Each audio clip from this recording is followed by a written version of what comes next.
nombre de Jesucristo. Amén. Amén, amén. Adelante. Gracias, mis hermanos. Entregamos nuestra ofrenda al Señor y quiero entregarles a ustedes el mensaje, la prédica de la mañana. Lo he titulado Los sabios en el reino. Vamos a hablar un poquito acerca, no de todo lo que tiene que ver con la sabiduría, sino con una característica en especial que es uno de los secretos de la sabiduría en la vida del ser humano. Yo no sé si a ustedes les pasa como a mí, pero a mí la gente sabia me impresiona. La gente que, voy a decirlo de una manera coloquial, la gente que destila sabiduría me impresiona. Normalmente ancianos. Y me impresionan no por lo que hablan, que a veces las personas mayores son impresionantes en los dichos que tienen, en los conceptos que manejan, en los consejos que dan, pero sobre todo cuando esas palabras en la boca de una persona mayor son el eco de lo que realmente ha vivido y del testimonio que ha trazado a lo largo de la vida, que podemos ver que su conducta es recíproca o es congruente con lo que hablan. Y para mí es impresionante la sabiduría y puede ser que muchos coincidan conmigo. Pero fíjense que yo no estoy diciendo que me impresiona la inteligencia, que en cierta medida sí lo hace, pero no estoy hablando de gente inteligente, porque hay veces que la gente inteligente no es sabia. Y aunque parece ser lo mismo, sabiduría y inteligencia no lo es, porque la inteligencia hace que a veces las personas confíen en lo que conocen y terminen haciendo las cosas indebidas. El diccionario define la palabra sabiduría de esta forma: es el grado más alto del conocimiento. Y sí, la sabiduría tiene que ver con el conocimiento, pero a un nivel mucho más alto, un nivel mucho más impresionante que cualquier otro grado del conocimiento. Es la conducta prudente en la vida, además, y en los negocios. Y es el conocimiento profundo en letras, en ciencias o en artes. Y ustedes ven cómo aquí se complementa lo que conocemos también con lo que hacemos. El conocer y la conducta definen la sabiduría. Y la Biblia, por su parte, hace lo mismo. La Biblia presenta en las lenguas originales en que fue escrito el Antiguo y el Nuevo Testamento, gracias, mi hermano, presenta palabras que tanto en el hebreo como en el griego tienen ese mismo significado. Un conocimiento alto, a un grado, a un nivel exagerado, pero también tiene que ver con la conducta del ser humano. De ahí es que en el contexto de nuestra fe, la palabra sabio, la palabra sabiduría y el concepto y la definición de sabiduría es que el sabio no solamente es aquel que tiene conocimiento, sino que sabe cómo usarlo. Lo voy a decir una vez más. El sabio no solamente es aquel que tiene conocimiento, el sabio es alguien que sabe cómo usar lo que conoce. Porque a veces la inteligencia solamente nos alcanza para aprender, pero no nos ayuda a hacer, y eso hace que sea necesario. Por lo tanto, la Biblia presenta la inteligencia como la capacidad inherente o intrínseca al ser humano de aprender, pero presenta la sabiduría como la capacidad sobrenatural otorgada por Dios al ser humano para saber qué hacer con el conocimiento. Hay un doctor de nombre Dilip Jesti, que es director del Instituto Einstein de la Universidad de California, y junto a un equipo de investigadores se dio a la tarea de estudiar cuáles son los componentes transculturales de la sabiduría. Y él llegó a la conclusión de que son 6 componentes que trascienden a las culturas, que hacen que las personas sean sabias o definen a una persona sabia. Y se los voy a compartir a continuación porque me resulta interesante y quiero usarlo como referencia en este mensaje. En primer lugar, dice este investigador y su equipo que es tener un conocimiento pragmático de la vida. Una persona sabia tiene un conocimiento práctico, pragmático de la vida. Es saber regular emociones, es saber cómo manejamos lo que sentimos y cómo regularlo en el diario vivir. Número 3 es tener un comportamiento prosocial que conlleve compasión, altruismo y empatía. Y es también saber las propias virtudes que cada uno de nosotros tenemos, pero combinado con nuestras debilidades, conocer ambas. Número 5 es tener capacidades para tomar decisiones en la vida y no quedarnos paralizados, sobre todo en los momentos de reto en que la vida nos pone. Y por último, número 6, aceptar la incertidumbre. Curioso e interesante, ¿verdad? Porque aunque no estudiaron la Biblia, porque no es un postulado de fe, sino que es un postulado de ciencia, coincide mucho con lo que la Biblia enseña en gran medida, pero definitivamente deja fuera a Dios, deja fuera su palabra, porque es obvio, la ciencia no va a postular nada desde la fe, lo va a hacer desde la comprensión, desde el análisis, y como lo hace en este caso, desde las culturas. Ahora, un sitio cristiano que se dedica a responder preguntas bíblicas o cualquier inquietud que los cristianos o las personas en general tengamos con respecto a la fe, define la sabiduría de la siguiente manera. También da sus propias características y dice lo siguiente: sabiduría o sabio es reconocer que la sabiduría, valga la redundancia, proviene de Dios y es dada principalmente para honrarlo a Él. Así que la Biblia y el estudio en este caso de los teólogos dice que la sabiduría proviene de Dios. Por eso decía que es un don dado por Dios al ser humano para saber qué hacer con el conocimiento, pero es dada principalmente para darle la honra a Dios. En segundo lugar, el sitio en la internet dice que es practicar la sabiduría divina, es en ocasiones practicar lo opuesto a los principios de sabiduría de este mundo. Y nos da este ejemplo. La sabiduría bíblica enseña que amemos a nuestros enemigos, y eso es contrario a lo que el mundo enseña.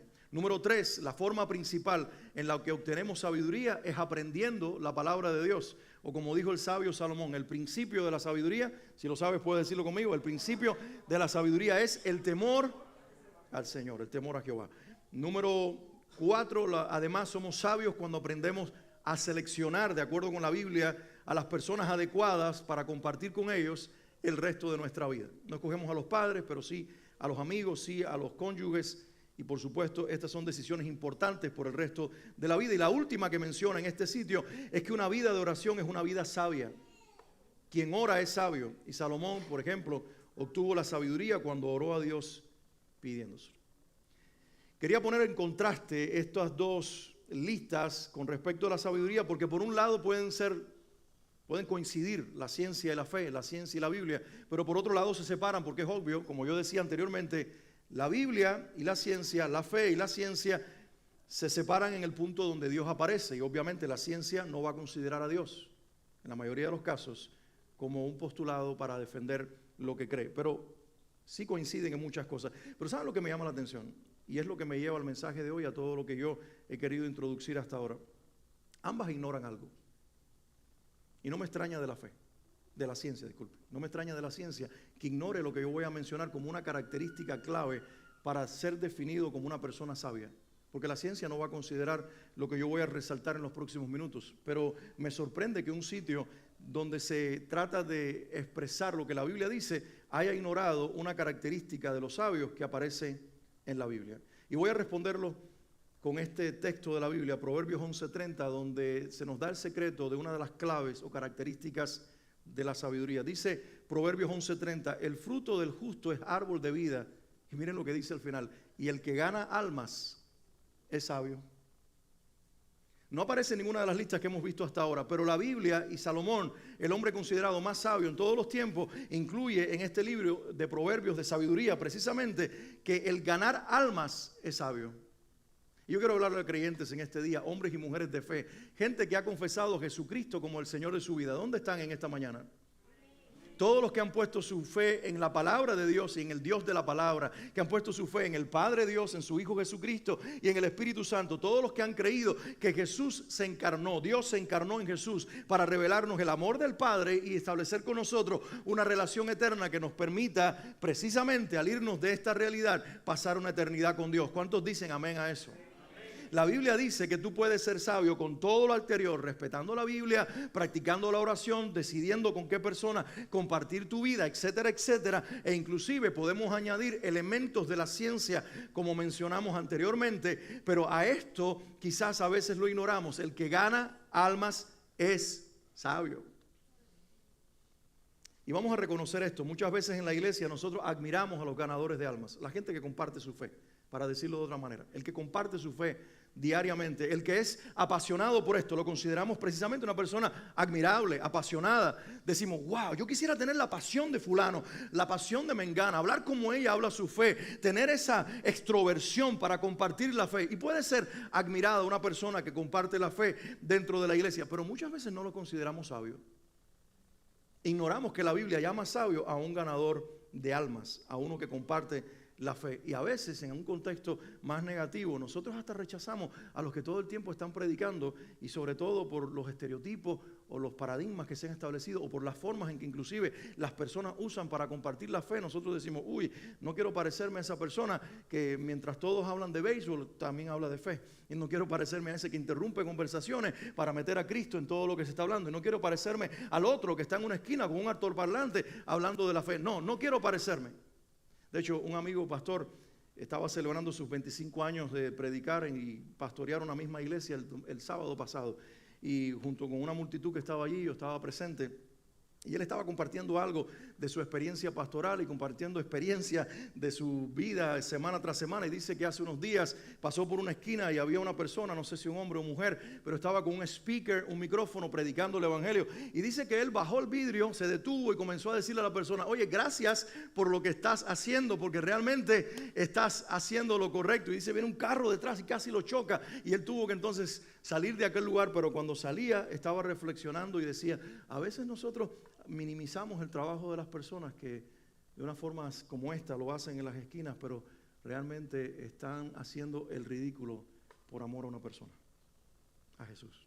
O están haciendo el ridículo por amor a Jesús y a todas las personas que pasan por ese lugar, para dejarles saber que esta vida no es lo único, que hay una vida después de la vida y que es necesario tomar una decisión por una persona que se llama Jesucristo. Spurgeon, el gran predicador del siglo XIX, el predicador inglés, leyendo este versículo de Proverbios 11:30 y sobre todo esta frase de que el que gana almas es sabio, escribió una pequeña reflexión y yo se las quiero leer a ustedes a continuación. Spurgeon dijo: no me pregunto cómo lo hizo este que gana almas, no me pregunto cómo lo hizo.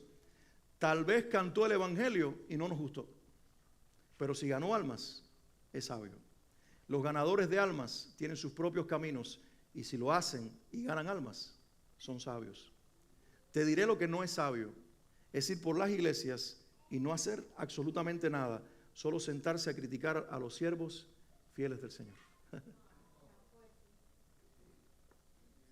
Cada uno de ustedes da sus propias exclamaciones, yo simplemente leo la frase del predicador. Lo que sí voy a hacer en los próximos minutos es dos cosas. Voy a responder esta pregunta: ¿por qué es sabio ganar almas? Porque si la Biblia nos llama sabios o llama sabio al que comparte la fe, la pregunta obvia es: ¿por qué es sabio ganar un alma para Cristo? Vamos a responder esa pregunta con la misma Biblia y luego voy a compartir algunas maneras en las que puedes comenzar a ganar almas en tu diario vivir. Primero la pregunta: ¿por qué es sabio ganar almas? Y lo voy a responder con la Biblia. Mira lo que dice este salmo, el Salmo 126, versículos 5 al 6. Dice así: los que sembraron con lágrimas, con regocijo segarán. Y luego dice: irán dando y llorando el que siembra o el que lleva la preciosa semilla, mas volverá a venir con regocijo trayendo sus gavillas. Vamos a apartarnos por un momento de la poesía de este salmo, porque es una canción y tiene que haber poesía, tiene que haber rima, tiene que haber todo lo que aparece en ese versículo, pero lo que está diciendo es, y nosotros sabemos luego por Jesús, que la siembra tiene que ver con sembrar una semilla que no es natural, pero sí es espiritual, en un terreno que no es la tierra del campo, sino que es el corazón de las personas, y esa semilla se llama el evangelio. Jesucristo habló de predicar el evangelio como un sembrador que salió a sembrar semillas, y esto es lo que dice la palabra en este salmo: los que siembran lo hacen con lágrimas, pero luego los que cosechan ellos mismos van a hacerlo con regocijo. Y luego dice: irán dando y llorando el que lleva la preciosa semilla. Hay un proceso, parece, de llanto en el camino, pero luego dice: pero regresará, volverá a venir con regocijo, trayendo sus frutos. Y esto es lo que respondo a la pregunta: ¿por qué ganar almas es sabio? Número uno, y creo que se desprende de este versículo, porque nos da una alegría y un gozo sobrenatural que ninguna otra cosa en la vida te lo puede dar. Te lo voy a decir otra vez más: compartir tu fe con una persona y ver que esa fe que tú compartiste le entra al alma, al corazón, a un ser humano, y esa gente se abre a creer en Cristo Jesús y abraza al mismo Salvador que tú, te va a dar una alegría que no te lo da nada más en la vida. El que ha tenido esta experiencia de compartir la fe con las personas y ver cómo sus corazones sobrenaturalmente, porque esto es un acto de Dios, se abren a decirle: Jesucristo, creo en ti, sabemos que nos produce tanta alegría como cuando lo hicimos nosotros. Es más, quizás cuando lo hicimos no estábamos tan conscientes de lo que estaba sucediendo y a lo mejor no nos alegramos tanto como ahora que estamos conscientes de la salvación. Y cuando guiamos a alguien en ese paso inicial de abrir sus labios y su corazón para decir: Jesucristo, yo te recibo como mi Señor y mi Salvador, los que nos llenamos de alegría sobrenatural, de regocijo que trasciende, somos nosotros. Yo conocí un matrimonio y conozco todavía al esposo. Ella murió hace algunos años, hace algunos 10 años atrás. Pero él lo conozco y a ella también la conocí tanto tiempo atrás como a él, hace 24 o 20 años atrás más o menos. 20 años atrás lo conocí a él en una cama de hospital. Ustedes conocen la historia, él estaba en estado de coma. Yo no lo conocía, alguien me refirió a este hombre. Yo le oré al Señor a favor de él, Dios lo sacó del coma. Un coma en el que se encontraba, estaba prácticamente muerto. El hombre salió del coma 2 días después en el hospital donde lo había visitado, pero en una sala ya de recuperación, sentado en su cama, con todas sus capacidades cognitivas y físicas recuperadas, libre de todos los aparatos que tenía puestos en la sala de cuidados intensivos. Ahí ese hombre y yo nos conocimos ya ahora directamente. Él me conoció a mí y ahí él conmigo tomó la decisión de abrir su corazón, de recibir a Jesús, y luego vivimos todo el proceso de ver cómo Dios iba restaurando su salud y su vida. Pero sucedió algo. Su esposa, que siempre fue muy amable en recibirme en su casa y siempre que yo los visitaba, ella me preparaba café, me ofrecía otras cosas, se manifestaba como alguien que estaba de alguna forma contenta con que estuviéramos allí las personas que lo visitábamos. Nunca nos puso mala cara, pero ella nunca se acercó a la iglesia. Dios le resucitó al marido, Dios le salvó al marido, Dios le sacó al esposo del alcoholismo en el que se encontraba. Dios restauró la vida del marido, pero ella nunca se acercó a la iglesia. Su familia fue, su hijo fue, sus primos fueron, sus hermanas y su marido se acercaron una que otra vez a la iglesia, pero ella nunca nos visitó. Ella nunca vino a estar con nosotros en una oración en casa cuando íbamos a orar con ella. Ella nunca tuvo la intención de acercarse a la fe, aunque se manifestaba con que le daba agrado que nosotros veníamos, siempre se mantuvo como indiferente al tema de la fe. Yo conocí a su esposo en el año 2004, donde Dios hace ese milagro. En el año 2014, después de muchos años de relacionarme con él, recibo una llamada que me dice: mi esposa está en coma en el hospital. 10 años después. La que estaba en coma en el hospital por una condición física era ella. Y yo recuerdo haber llegado al Jackson Hospital aquí en Miami. Ahí estaba toda la familia reunida. Conocí a la mayoría de ellos porque habíamos compartido lo suficiente en esos últimos 10 años como para conocer a sus hermanos, sus cuñados, sus primos, su hijo, etcétera, etcétera. Ahí estaba la familia y estaba este esposo que Dios había salvado y restaurado, y que en ocasiones cuando está en la ciudad está aquí con nosotros en la iglesia, porque él siempre está trabajando fuera de Miami. Pero ahí estaba postrada esta mujer en su cama. Y recuerdo que llegué a donde estaba ella y le hablé al oído. La ciencia confirma que lo último que se pierde es la audición en un paciente que está en estado final de su vida. Así que le hablé al oído, mencioné su nombre y le dije: vine para orar contigo y para que ahí donde tú te encuentras le puedas abrir tu corazón a Jesús. Y pasó algo sorprendente. Ella salió del coma igual que su marido. Abrió sus ojos, no pudo hablar porque estaba muy débil y me apretó la mano. Y en ese momento yo le dije a ella: mira, estoy aquí porque Dios quiere que tú hoy abras tu corazón y le invites a Jesús a ser el Señor de tu vida. ¿Tú quieres tomar esta decisión? Recuerden que no podía hablar, pero ella me apretó la mano. Y me recordó esta semana cuando visitaba a la prima de Katy en el hospital, que no podía hablar, pero yo le dije: yo vengo aquí para orar por ti, para pedirle a Jesús que te sane, te levante y para que puedas creer en Él. Y ella también me apretó la mano. En esos momentos en que las personas no tienen el recurso de las palabras, lo que tienen como para hablar puede ser un apretón de manos, pero con eso es suficiente para decirte: me pongo de acuerdo contigo y con el mensaje que traes. Y recuerdo a aquella mujer apretándome la mano, diciéndome: sí, yo quiero hacer esa oración. Y yo le digo: yo sé que te es difícil orar y hablar en este momento, pero en tu corazón puedes hacerlo y tú puedes decirle a Jesús: yo creo en ti, Señor, aquí está mi vida, yo creo en ti para esta vida y creo en ti para la eternidad. Te recibo como mi Señor y mi Salvador. Hicimos esa oración y ella, recuerden que no podía hablar y solamente apretaba la mano, y cuando yo dije amén, ella me dio un apretón de mano, pero hizo todo el esfuerzo que tenía y de su boca salió un amén. Les estoy contando una historia verídica. Me quedé por unos segundos junto a la cama. Ella cayó en un sueño otra vez, perdió la habilidad de estar consciente, se quedó dormidita o volvió al coma, no sabemos. Salí de la habitación, me senté en un lobby con la familia y una media hora después salieron para decir que ella había fallecido.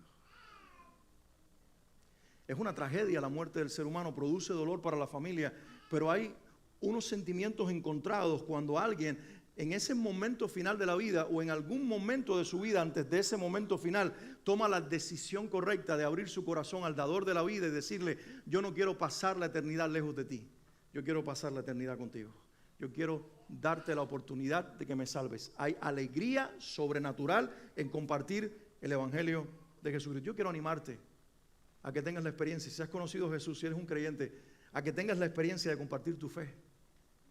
Porque eso te va a producir una alegría sobrenatural, no se compara con nada más. Hay una segunda razón de por qué es sabio el que comparte el evangelio y gana almas. Mira lo que dice Santiago, el hermano del Señor, escribiendo su carta, capítulo 5, versículo 20, dice: sepa que el que haga volver al pecador del error de su camino, salvará de muerte un alma y cubrirá multitud de pecados. Sepa que el que haga volver al pecador del error de su pecado o de su camino, salvará de muerte un alma y cubrirá multitud de pecados. Mis hermanos, miren, no es sabio pensar que la vida consiste en 70, 80, 90 años, 100 en lo máximo. No es sabio, lo que te estoy queriendo decir es vivir pensando que la vida nada más que tiene que ver con esta vida que estamos viviendo. La ciencia cada día estudia más y más la vida después de la muerte, porque tiene demasiadas evidencias y hay demasiadas personas. Están las experiencias cercanas a la muerte, cada vez hay más testimonios de personas que salen de esos estados de coma y de situaciones casi al borde de la muerte y luego dicen: hey, vi algo.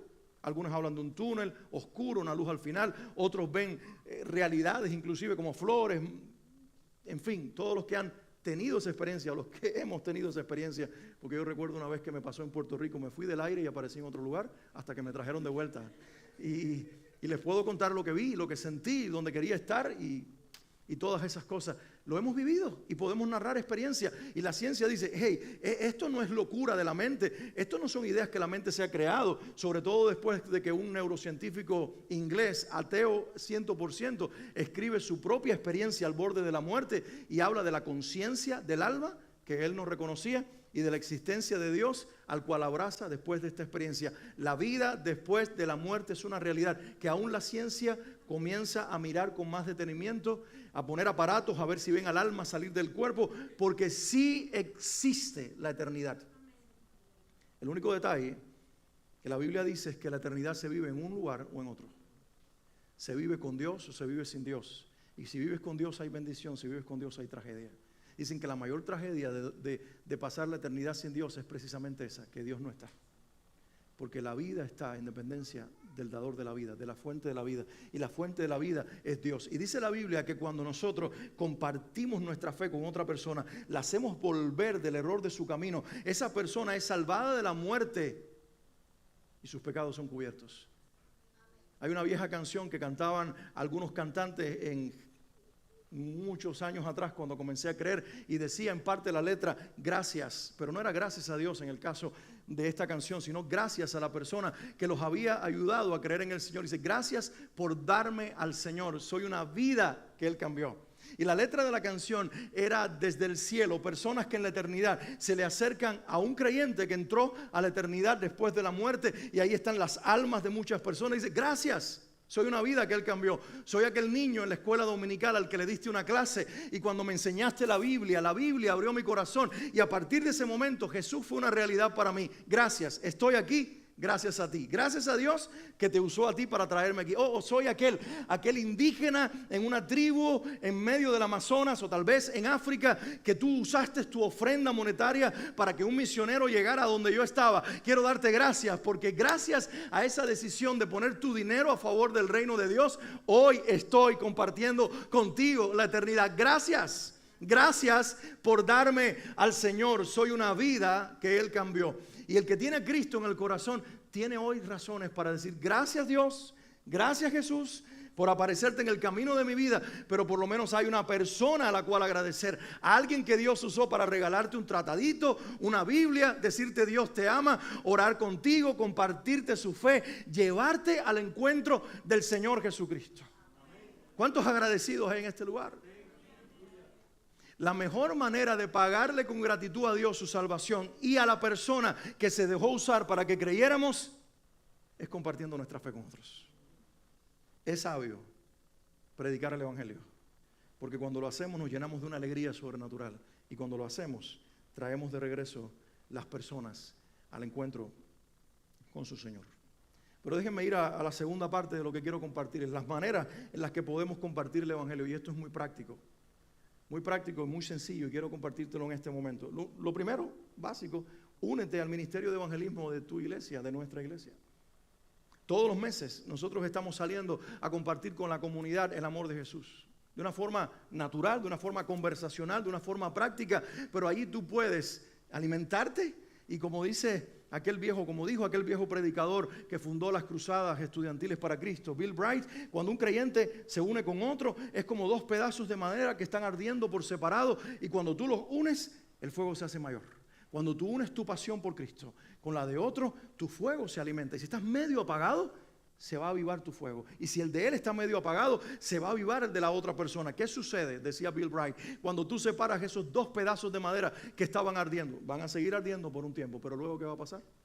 Se van a apagar. Pero si todavía no se han apagado y los juntas y soplas el viento, que en este caso representa al Espíritu Santo que vive en cada uno de nosotros, el fuego va a retomar y entonces va a arder mejor y van a entrar en calor y no se van a apagar. Qué belleza cuando los creyentes compartimos unos con otros la experiencia de nuestra fe y vamos juntos para decírsela a alguien que está desesperanzado.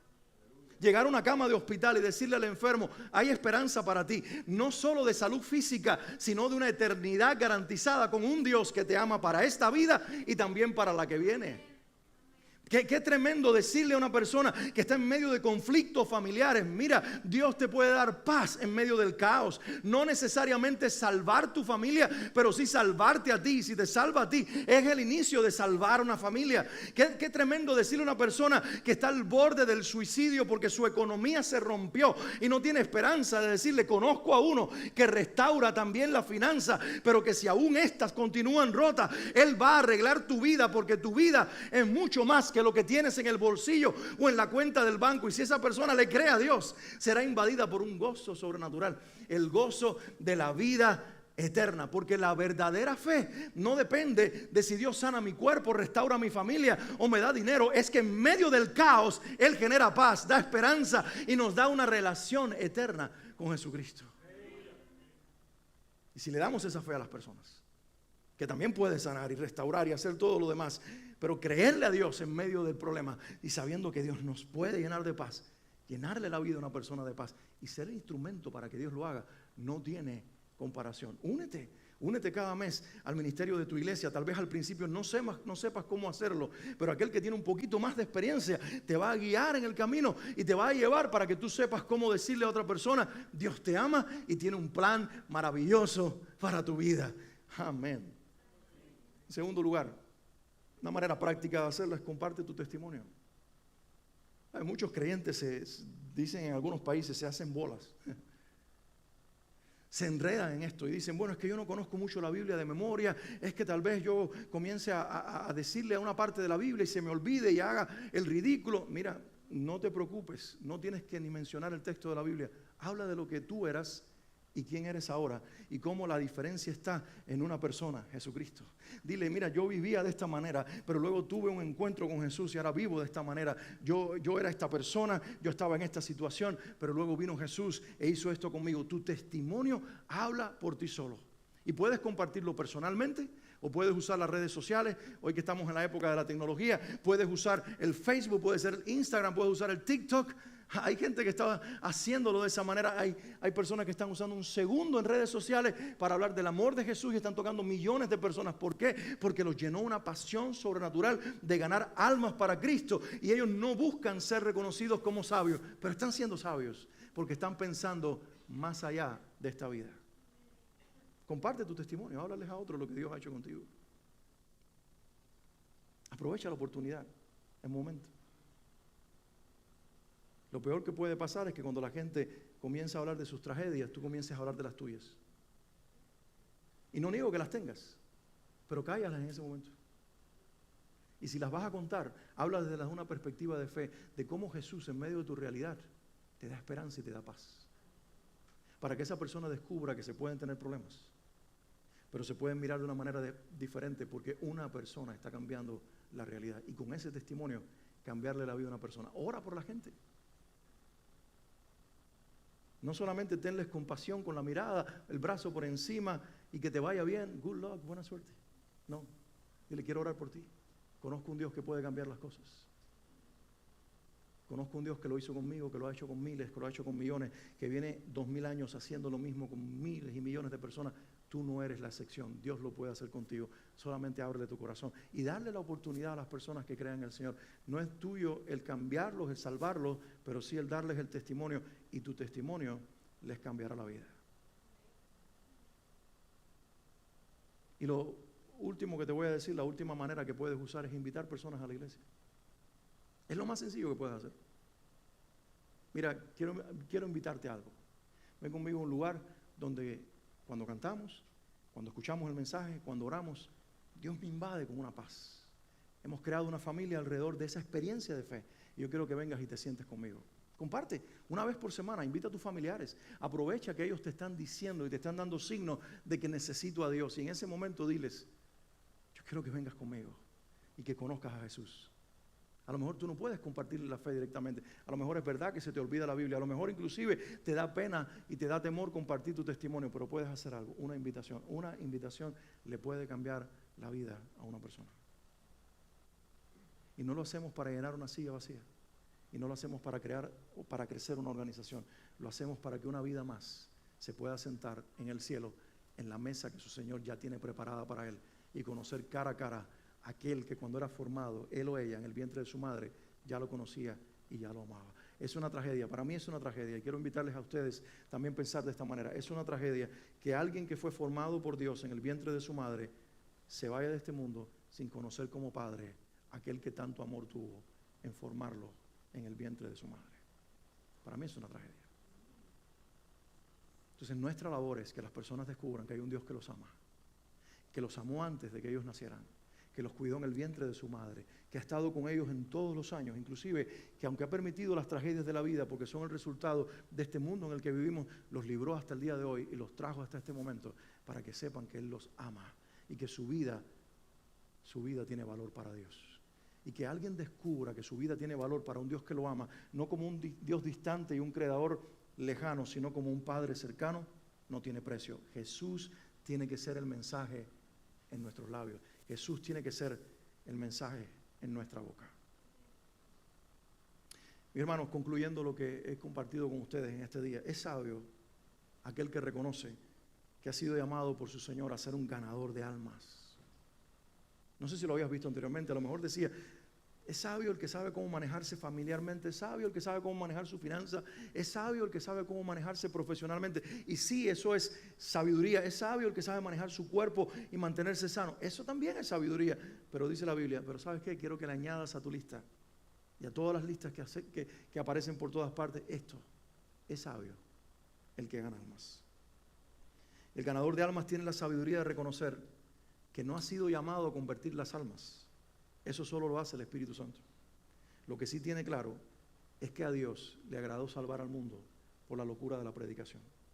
Y la predicación no solamente es el mensaje que vivimos, es el mensaje que articulamos, es el mensaje que hablamos, es el mensaje que verbalizamos.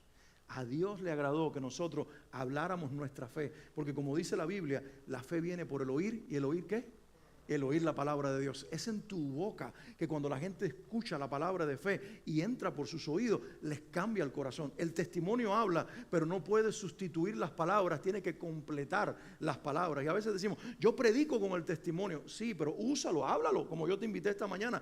No solamente vívelo, háblalo, porque las palabras tienen el poder de entrar por el oído y producir la fe. Contienen la verdad de Dios, cargan el mensaje de Dios. Y cuando entran al oído de una persona, bajan hasta la la misma alma y producen un milagro que se llama el don de la fe. Y ese don de la fe produce la vida de Dios, que hace que el ser humano responda en fe y en arrepentimiento al Dios que murió por él o por ella en la cruz del Calvario. Y qué tremendo que nosotros estemos participando en ese proceso que es espiritual y sobrenatural, ayudando al Espíritu Santo a que la gente encuentre al Salvador Jesucristo. Eso no tiene precio. Eso no tiene precio. Y tal vez te nieguen hoy lo que tú les dices y se burlen de ti y te critiquen, pero un día reflexionarán, si así Dios lo quiere, despertarán a la fe y te dirán: ¿quién es ese Señor? Quiero conocerlo más. Gracias por predicármelo hace 20 años atrás. Hoy dio fruto, hoy dio resultado. No te canses de hablar la fe. El Evangelio es poder de Dios para salvación a todo aquel que cree. Dice Romanos 1:16, porque no me avergüenzo del Evangelio, porque es poder de Dios para salvación a todo aquel que cree. La palabra poder ahí es dinamita, es explosivo divino, es cambiador de vida, es transformador. Quiero que le digas a Dios en este día: Señor, yo quiero ser un ganador de almas, aunque no sepas cómo hacerlo, aunque te dé temor, aunque tengas timidez, pero que el deseo se convierta en la herramienta de Dios para producir a través de tu vida ese milagro hecho una realidad. Todo el que tenga esa convicción en este día y al escuchar este mensaje se llene de esa necesidad de disfrutar el gozo y la alegría de compartir a Cristo, levante su mano un momentito. Y quiero que le digas ahora en tus propias palabras, antes de que yo cierre en oración: Señor, lléname de pasión por ganar almas para ti, de compartir el Evangelio con quien te necesita en todo momento, a través de mi iglesia, del ministerio de la iglesia, en lo personal, en el trabajo, en la vida relacional, con mis amistades, con mis parientes, con mis familiares. Señor, yo quiero que mi fe pueda ser contagiosa a otras personas. Vamos, díselo a Dios. Yo quiero que mi fe pueda contagiar a otras personas, producir los resultados espirituales, darles la oportunidad, amigos, parientes, familiares, a otras personas, de conocer a Jesús y de que ellos descubran que Él los ama y que tiene un plan maravilloso para sus vidas. Dile: Señor, aquí estoy, úsame a mí, en el poderoso nombre de Jesús. Así, con tus manos levantadas, continúa. Quiero orar un momento y pedirle a Dios que te llene de la pasión y del poder del Espíritu Santo, para que en esta semana tú puedas compartir el Evangelio de Dios con poder. Padre, en el nombre de Jesús, oro por cada uno de los que está escuchando, ha escuchado este mensaje y lo escuchará durante la semana. Quiero que produzcas en cada uno de ellos la convicción, el deseo, Señor, pero también la pasión y el poder del Espíritu Santo para compartir de una manera eficaz el mensaje de salvación. Señor, tu palabra llama sabios a los que predican la fe, a los que comparten el Evangelio, a los que son usados por Dios. Yo oro en el nombre de Jesús. Yo oro en el nombre de Jesús, Padre, que cada uno en este momento sea lleno, Señor, de esa necesidad, de esa alegría, de esa determinación, de producir, Señor, en sus vidas, tu Espíritu Santo, la fuerza y el poder necesario para compartir a Cristo con otros. Aquí pongo la vida de cada una de estas personas y te pido, Señor, que nos llenes de tu poder, de tu pasión, de tu autoridad, en el nombre de Jesucristo. Amén y amén. Un aplauso al Señor.